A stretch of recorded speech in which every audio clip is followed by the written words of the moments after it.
es precisamente en el marco de este último libro, en el que he tratado el tema de la frontera franco-española y de los diversos tráficos que la cruzaban durante el convulso periodo comprendido entre 1939 y 1950, es decir, entre el fin de la Guerra Civil Española, la Segunda Guerra Mundial y los años iniciales de la Guerra Fría. En este contexto, la muerte de Walter Benjamin, que es uno de esos momentos paradigmáticos de la tragedia de los intelectuales del siglo XX, aconteció al comienzo de este periodo, en 1940, que fue probablemente el peor de los años de la Segunda Guerra Mundial, porque es el año en el que se produce la caída de Francia, la derrota francesa, que tan duramente había sido analizada por algún otro intelectual, por ejemplo Marc Bloch, historiador y creador de la Escuela de Anales, en su libro La extraña derrota,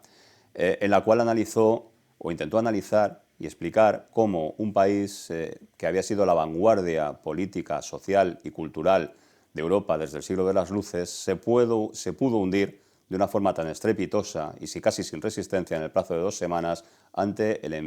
embate de la máquina de guerra alemana. 1940 es el año en que Francia ha quedado partida en dos, en un régimen títere en Vichy, que es el que tiene frontera con España, por la zona oriental, y una zona ocupada directamente por el ejército alemán, que es la zona de la costa atlántica. En la zona de Vichy, donde muy pronto la política colaboracionista de los gobiernos del mariscal Pétain comienza a dar frutos en forma de persecución de disidentes, prohibición de partidos y de prensa libre y, por último, medidas de carácter antisemita, los intelectuales de origen centroeuropeo que se habían refugiado en Francia, confiando en ese carácter de país de las luces, con la intención de encontrar allí asilo y refugio, comienzan a sentirse amenazados en su libertad, en su seguridad e incluso, en el caso de los que tienen origen judío, incluso hasta en su propia vida. Es lo que impulsará a Walter Benjamin a cruzar la frontera con la intención de encontrar una posible salida fuera de Europa para poder encontrar cobijo en el continente americano y concretamente en los Estados Unidos. Pero, repito, 1940 es el peor año de la Segunda Guerra Mundial desde el punto de vista de las democracias. Por lo tanto, se va a encontrar en un país,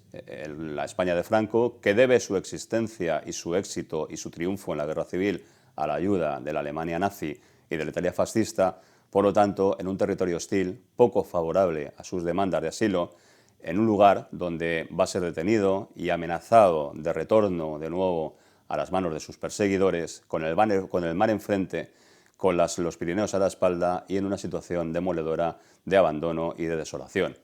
Parece ser esta una constante que caracterizó y amenazó a los miembros de aquella generación intelectual, entre la que se encuentra Stefan Zweig, que igualmente se suicidó en Brasil ante la llegada de las noticias de los desastres de las democracias europeas en la guerra en el continente.